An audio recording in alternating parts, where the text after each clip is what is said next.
जो कार्य परमेश्वर की ओर से स्थापित है उसके द्वार आपके लिए खुलते चलेंगे। उस दरवाजे को आपको तोड़ना नहीं पड़ेगा। अगर आपको दरवाजा तोड़ना पड़ रहा है, संघर्ष करना पड़ रहा है, तो समझ लेना ये दरवाजा परमेश्वर की ओर से नहीं है। जो दरवाजा परमेश्वर की ओर से होगा उसमें सरलता होगी, सुगमता होगी, उसमें मधुरता होगी, उसमें मिठास होगी। दरवाजे खुलते चले जाएंगे, व्यवस्थित चीजें होती रहेंगी और आप कहेंगे अरे ये तो बड़ा सरल था। प्रभु ने कहा ना जाओ उस गधे को खोल लाओ। प्रभु को उसका प्रयोजन है, प्रभु को पहले से ही पता था वहां गधा है। अगर चेले अपने बुद्धि से जाते तो वो गधा उसको मिलता नहीं मिलता। इससे याद रखिएगा, प्रभु यीशु मसीह ने वही किया जो उसके बारे में लिखा था, भविष्यवाणियों को उसने पूरा किया। यहां तक कि उसने दुख और मृत्यु को भी सह लिया। वो कार्य जो परमेश्वर की ओर से आपके लिए निर्धारित है, अगर उसमें आपको पीड़ा भी उठानी पड़े तो भी आप उस काम को करते रहिएगा, क्योंकि उस काम के अंत में आपके लिए बड़ी आशीष होगी। आप देखेंगे आपके लिए परमेश्वर मार्ग खोलेगा। आजकल समाज में आप एक चीज बहुत देख रहे होंगे जिसका मैं बड़ा अध्ययन करता हूं। जब परमेश्वर ने 10 आज्ञाएं दी थी तो उसमें से एक आज्ञा थी कि तू किसी के विरुद्ध झूठी गवाही ना देना। लेकिन आज समाज झूठी गवाही पर टिका हुआ है। हर एक व्यक्ति दूसरे व्यक्ति के खिलाफ बोल रहा है, जो नहीं भी सच है, जो देखा भी नहीं, आपने अनुभव भी नहीं किया, फिर भी आप उसके बारे में बोल रहे हैं। बोले चले जा रहे हैं, बताए चले जा रहे हैं, जिसका आपके पास कोई ज्ञान नहीं, कोई अनुभव नहीं, कोई प्रकाशन नहीं। वचन में लिखा कि अंत में प्रेम ठंडा हो जाएगा और लोग लोगों को पकड़वा देंगे। आज यही हो रहा है। कौन चल रहा है परमेश्वर के मार्ग पर? कितना कठिन है। परमेश्वर ने मनुष्य के पापों को ढका और हम क्या कर रहे हैं? मनुष्य के पाप को उजागर कर रहे हैं। तो क्या हम परमेश्वर से प्रतिफल पाएंगे, परमेश्वर से आशीष पाएंगे? क्यों? क्योंकि हमारा प्रोस्पेक्टिव, हमारा देखना परमेश्वर का सा नहीं है। जब आप परमेश्वर का सा देखने के लिए मन तैयार कर लेंगे, आपको चीजें फर्क दिखेंगी। मैं आपको बताना चाहता हूं, आज ही सुबह परमेश्वर ने मुझे दर्शन दिया, प्रकाशन दिया। नम्र बनिए, दीन बनिए, क्योंकि आपके सामने जो व्यक्ति बैठा है, संभव है कि वो बड़ी चुनौतियों से, बड़ी चिंताओं से निकल रहा हो, लेकिन आपकी नम्रता, आपका व्यवहार उसके लिए शक्ति बन सकता है, उसकी ताकत बन सकता है। सेल्फ सेंटर्ड नहीं होना। प्रभु यीशु मसीह सेल्फ सेंटर्ड नहीं थे। उन्होंने अपने बारे में कभी कुछ नहीं सोचा, उन्होंने हमेशा दूसरों के बारे में सोचा, दूसरों की उन्नति के बारे में सोचिए। फिलिपियों का 2 अध्याय 4 से 6 में लिखा है, तुम में से हर एक अपने हित की नहीं लेकिन दूसरे की हित की भी चिंता करे। यह मसीह संदेश में आपके साथ बांटना चाहता हूं। शिक्षा क्या है? आज जैसे मैं कल भी बता रहा था, आज मसीह संदेश बड़ा खंडित होता जा रहा है। लोग उसे खंडित कर रहे हैं। जो जीवन की बातें थी, जो सत्य था, जो मार्ग था, उसको छोड़कर लोग अपना मार्ग बना रहे हैं। हमें मसीह के आदर्शों पर, पद चिन्हों पर वापस चलना पड़ेगा। पुनः बेसिक्स ऑफ जीसस क्राइस्ट। यीशु मसीह ने किस विषय के क्या बोला, किसके संग क्या व्यवहार किया। उसके सामने भी बुरे लोग आए, उसके सामने भी कठिन लोग आए, उसके सामने भी झूठ बोलने वाले लोग आए, लेकिन उसने किस तरीके से उनके साथ व्यवहार किया या डील किया।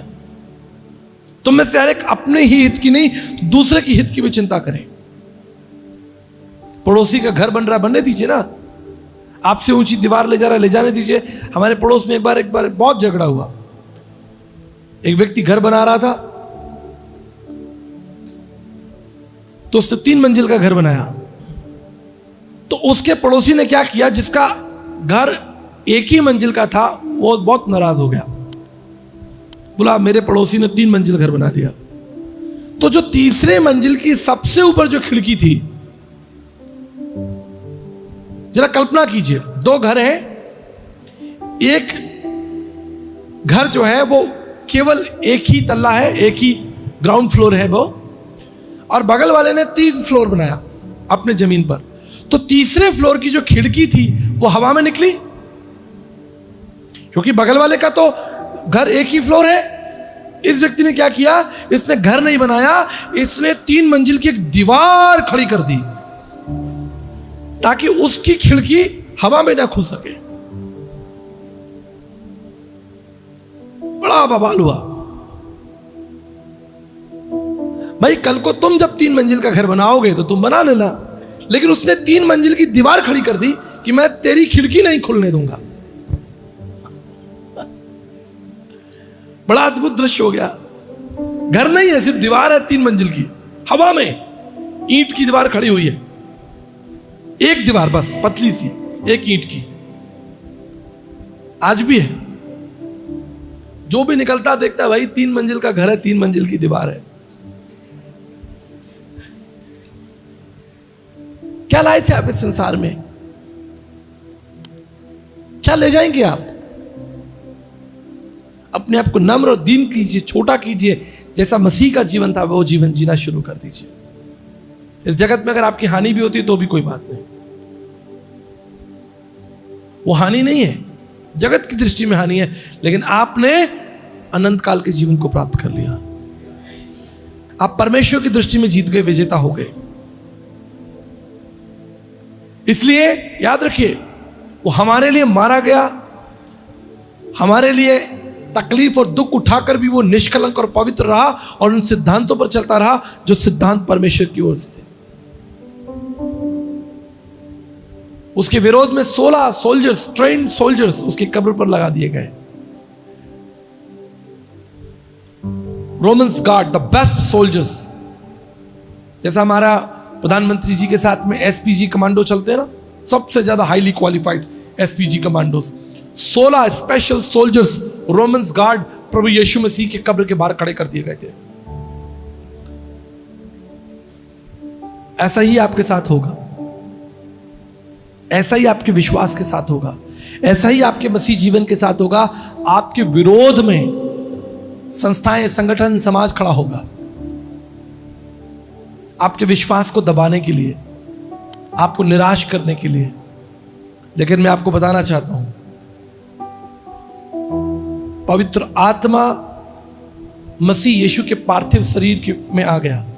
पार्थिव शरीर था ना, पवित्र आत्मा उसके ऊपर आया, सामर्थ हुई, कब्र फट गई, चट्टान उखड़ गई, जाकर वो दरवाजा पत्थर का कहीं दूर गिरा, सोल्जर्स भाग गए। आपके संग ऐसा ही होगा। आपके विरोध में जो भी शक्तियां हैं संसार की, संसार का ज्ञान, यदि आप पवित्र आत्मा के द्वारा परिपूर्ण हैं, if the Holi spirit dwells in you, अगर पवित्र आत्मा आपके साथ है, लाख चट्टान लगा दीजिए, लेकिन वो सब कुछ तितर बितर हो जाएगा और सामर्थ आप में से निकलेगा और आप जयवंत हो जाएंगे। Praise the Lord. लेकिन उस मार्ग पर आपको चलना होगा जो मसीह को, यीशु मसीह ने कहा, मार्ग में हूं, मुझ पर चलते रहो। याद रखिएगा, सिर्फ मार्ग ही वो नहीं है, गंतव्य भी वही है, डेस्टिनी भी प्रभु यीशु मसीह है। इससे उसके बारे में अध्ययन कीजिए, उसके बारे में सीखिए। आगे जब यीशु मसीह का पुनरुत्थान हुआ तो क्या हुआ? यीशु मसीह लोगों से मिले और लोगों ने लोगों को जाकर बताया, भाई हमने देख लिया, हमने देख लिया। अरे तुमने देखा? मैं अभी यीशु मसीह को देख कर आ रहा हूं। भगदड़ मच गई, पूरे यरूशलेम के अंदर भगदड़ मच गई। जब यीशु मसीह 3 दिन के लिए कब्र पर अंदर थे, कब्र में अंदर थे, तब सब डरे हुए थे, छुप गए। लेकिन एक नया सवेरा हुआ, जब बड़ी क्रांति हुई, लोग भाग भाग कर एक दूसरे को बताने लगे। अगर आपको लगता है कि आपके शहर में आज क्रांति नहीं है, लेकिन प्रार्थना कीजिए कि एक बड़ी क्रांति होगी। लोग दौड़ दौड़कर सड़कों पर प्रभु यीशु मसीह की गवाही देंगे। आज आपकी सेवा में आपको लगता है बड़ी क्रांति नहीं है, आपके परिवार में क्रांति नहीं है, आपके आत्मिक जीवन में क्रांति नहीं है, आप अपने आप को मरा हुआ पा रहे हैं, ठंडा पा रहे हैं, कब्र में दबा हुआ पा रहे हैं। आपका विश्वास जो उसके आगे समाज खड़ा हो गया, दिख नहीं रहा। लेकिन मैं आपको याद दिलाना चाहता हूं, जब पवित्र आत्मा की सामर्थ से प्रभु यीशु मसीह कब्र से बाहर निकला, लोगों के पास दौड़ करके गवाही देने के लिए, धर्म का सूर्य उदय होगा। हालेलुया। एक सामर्थ होगी। बस आप बढ़ते चलिए, इस पथ पर बढ़ते चलिए। देखिए अंत में आपके लिए एक बड़ी जीत होगी, एक बड़ा कारण होगा, लोग आपकी गवाही देखेंगे। जब साधु सुंदर सिंह जी को जहर दे दिया गया था, तो जिन्होंने जहर दिया होगा वो सोचते होंगे कि भाई ये तो इनका आज आखिरी दिन है, दिस इज द एंड। लेकिन क्या वो व्यक्ति कल्पना कर सकता है कि एक दिन यही व्यक्ति सम्मान के साथ महात्मा गांधी जी को बुला के सामने बैठकर देश के बारे में चर्चा करेंगे? 12-14 साल की उम्र में साधु सुंदर सिंह जी को जहर दे दिया गया उनके परिवार के द्वारा। कौन जानता था कि एक दिन स्वयं महात्मा गांधी जी उनसे मिलने के लिए जाएंगे, उनके साथ बातचीत करेंगे देश की उन्नति और स्वतंत्रता के ऊपर। ये क्यों हुआ? क्योंकि वो उस मार्ग पर चलते रहे। उन्हें दबाया गया, उन्हें फेंका गया। अगर आपको उनकी गवाही मालूम है, उन्हें एक बहुत गहरे कुएं में फेंक दिया गया जहां पर लाश थी, जानवरों की लाश थी, ऊपर से ढक्कन बंद कर दिया गया। जिन्होंने बंद कर दिया वो सोचते होंगे कि आखिरी दिन है, अब क्या होगा, अब कुछ नहीं हो सकता, हमने डाल दिया, हमारा काम पूरा हो गया। दानियल को शेर की मांदों में डालने वालों ने सोचा बस काम हो गया भाई, अब तो क्या हो सकता, कुछ नहीं हो सकता। शद्रक मेशकों को आग में डालने वाले सोचा अब तो हमने अपना काम पूरा कर दिया, अब तो जो करेगा आग करेगा। लेकिन क्या हुआ आप जानते हैं?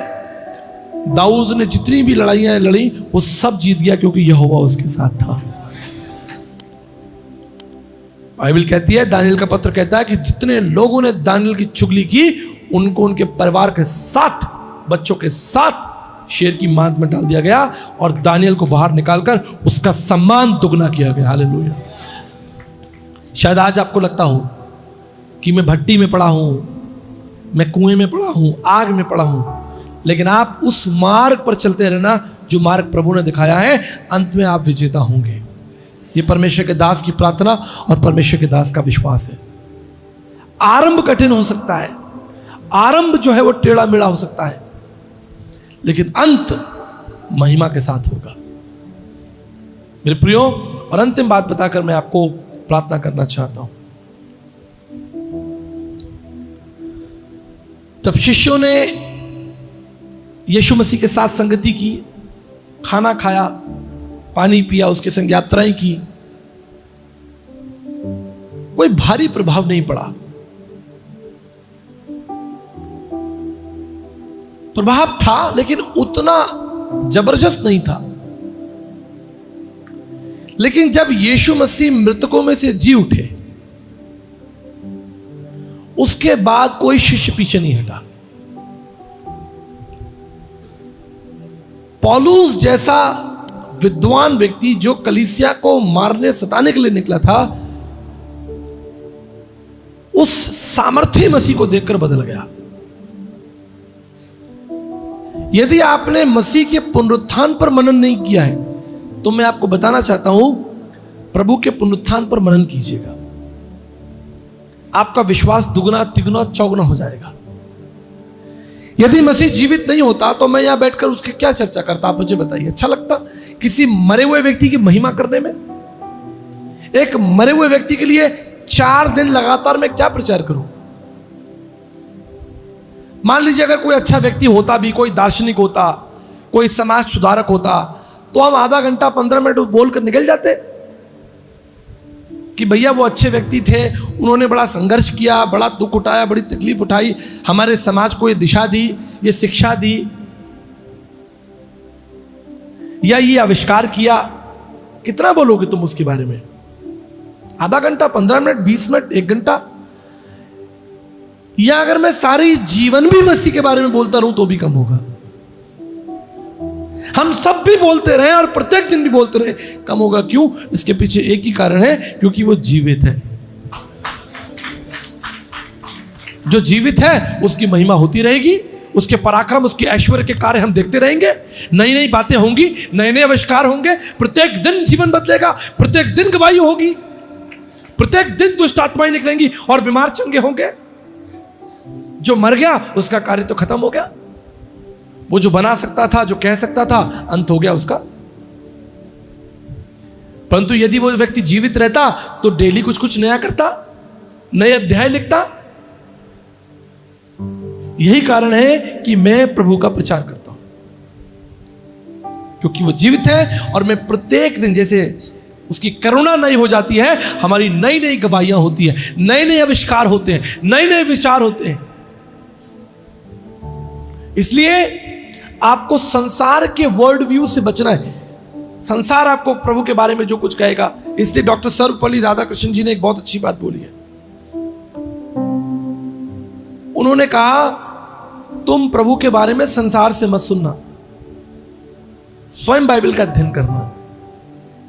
अब किसी ने छोड़ दिया बना के वीडियो की प्रभु यीशु मसीह भारत में रहे, किसी ने छोड़ दिया कि प्रभु यीशु मसीह की पत्नी थी, किसी ने बोल दिया कि यीशु मसीह की कब्र जो है वो श्रीनगर में है, किसी ने बोल दिया कि यीशु मसीह का पुनरुत्थान नहीं हुआ। ये जलनखोर लोग हैं, आलसी लोग हैं जो जलन। प्रभु ने तो पहले ही कहा था मेरे बारे में ऐसी ऐसी बातें होंगी। इसलिए प्रभु के बारे में अगर आपको जानकारी लेनी है तो सबसे पहले आप बाइबल पढ़ें, आप कभी गुमराह नहीं होंगे। नहीं तो पता क्या होगा, मैं आपको बताता हूं। वर्ल्ड व्यू किसे कहते हैं, स्पेसिफिक व्यू से वर्ल्ड व्यू कैसे बदल जाता है, मैं आपको बताता हूं। आपने देखा होगा कि बिल्ली जब रास्ता काटती है तो लोगों ने आपको सिखाया कि अगर बिल्ली रास्ता काट दे तो रुक जाओ। सिखाया कि नहीं सिखाया आपको? आपके झारखंड में करते नहीं करते? हमारे राजस्थान में, यूपी में, उधर बहुत चलता है। बिल्ली रास्ता काट गई, रुक जाओ भाई, तुम अच्छे काम पे जा रहा, रुक जाओ, बिल्ली रास्ता काट गई। किसी को कुछ नहीं मालूम कि इसके पीछे सही संदर्भ क्या है, सही तथ्य क्या है। मैं बताता हूं आपको। आप में से कोई व्यक्ति ऐसा है जिसको ये सही तथ्य पता हो कि बिल्ली रास्ता काट जाए तो क्यों रुकना है? बताइए। आप लोग भी 200-500 लोग बैठे, किसी को नहीं मालूम। जब आपको नहीं मालूम तो बहुतों को नहीं मालूम। जैसे आपको नहीं मालूम, आप भी ऐसी सोच के बैठे हो कि बिल्ली रास्ता काटे तो रुकना ही है भाई। बाप दादाओं ने सिखाया, हमारे समाज की परंपरा है। कारण बहुत सरल था। पुराने समय में मार्ग बड़े सकरे होते थे, छोटे छोटे पतले पतले मार्ग होते थे। आप बैलगाड़ी से जा रहे हो, घोड़ा गाड़ी से जा रहे हो, या बहुत ज्यादा हुआ तो साइकिल से जा रहे हो या मोटरसाइकिल से जा रहे हो, रास्ते में जा रहे हो। तो क्या होता था कि कई बार बिल्ली जो है वो रास्ता काट लेती थी, निकल जाती थी, लेकिन उसके जो बच्चे होते थे वो धीरे धीरे चलकर आते थे। बिल्ली तो तेज से निकल जाती थी, लेकिन जो बच्चा है उसको भी सड़क पार करने में देर लगेगी, 1 मिनट लगेगा या आधा सेकंड लगेगा। मां के पीछे पीछे चल रहा है वो। सिद्धांत यह था कि तुमको उनके लिए रुकना है, कि तुम्हारी बैलगाड़ी, तुम्हारी घोड़ा गाड़ी, तुम्हारी मोटर गाड़ी की उन बच्चों के ऊपर ना चढ़ जाए। यह सिद्धांत था। किसी ने बोल दिया अरे भाई बिल्ली, अब उनको पता था कि रुकेंगे नहीं, इसलिए थोड़ा सा जो है चाबी लगा दो कि तुम अच्छा काम करने जा रहे हो, रुक जाओ भाई, बिल्ली रास्ता काट गई। That's world view. सही व्यू क्या था? अरे भाई बच्चे सड़क पार करेंगे, रुकना है। आपको भी नहीं मालूम था ना। तो सिद्धांत क्या है उनको आप समझिए, मार्ग क्या है, यीशु मसीह ने क्या कहा है, यीशु मसीह ने क्या सिखाया है, वो अंत है। उसके आगे उसके पीछे कुछ भी नहीं है। मैं आपको एक बात बताकर समाप्त करूंगा। मैं बहुत किताबें पढ़ता हूं, मैं सुनता सबकी हूं, मानता प्रभु की हूं। सुनो सबकी, मानो प्रभु की। बोलेंगे मेरे साथ? सब सुनना आपको, अखबार भी पढ़ना है, दर्शन भी पढ़ने हैं, इतिहास भी पढ़ना है। सुनो सबकी,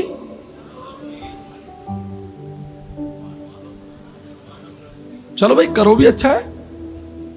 सुनो सबकी, करो प्रभु की। कोई कितना भी बड़ा विद्वान आ जाए, जो बाइबल में लिखा है वो अटल सत्य है। यीशु मसीह ने क्या कहा, इसमें से कोई भी बिंदु मात्रा बढ़ाई घटाई ना जाए भाई। अटल सत्य, ये चट्टान है। जिसने चट्टान पर घर बना लिया उसका घर जो है बना रहेगा, जिसने रेत पर बनाया।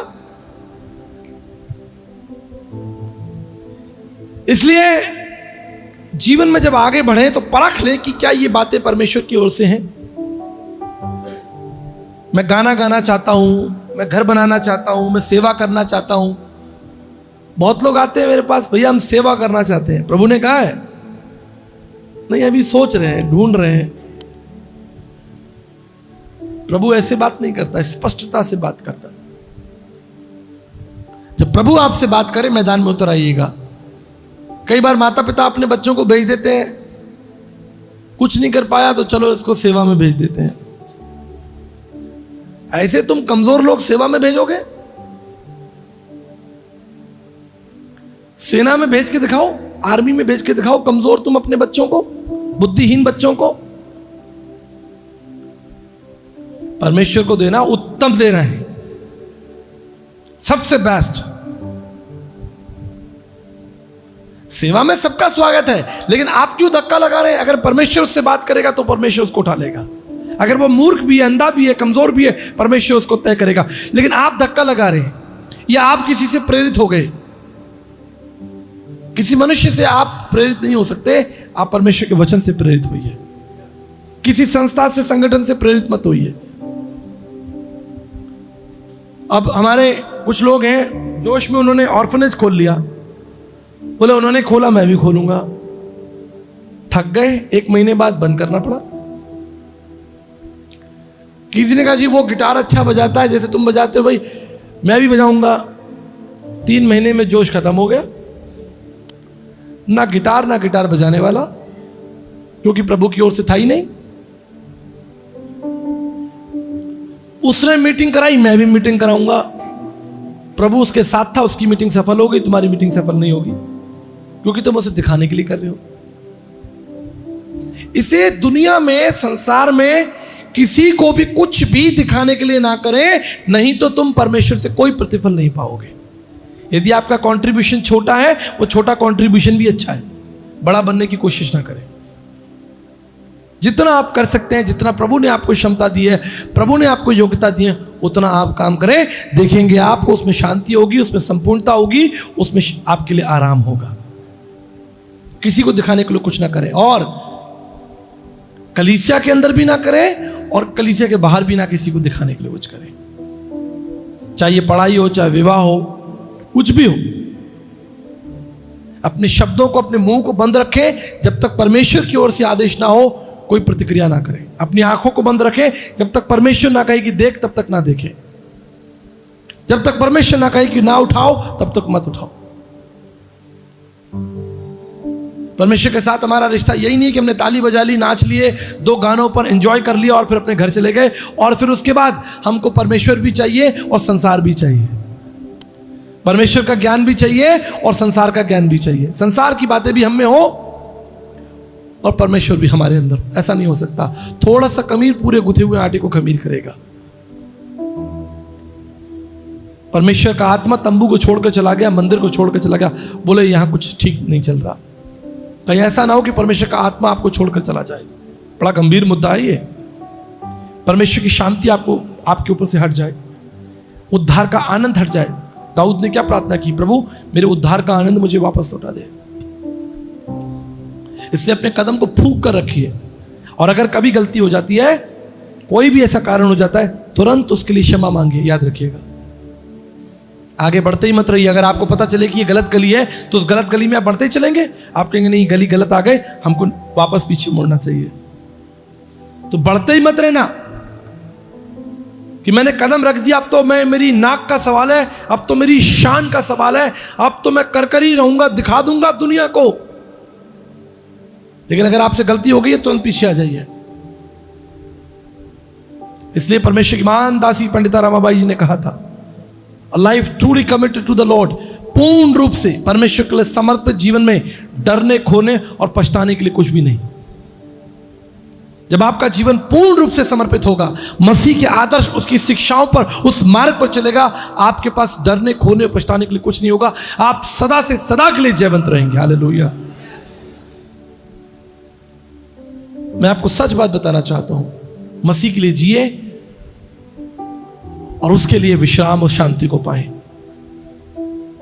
एक दिन हमारे सब कामों का न्याय होगा। Everything you do is not from God, but everything you do, you are accountable to God.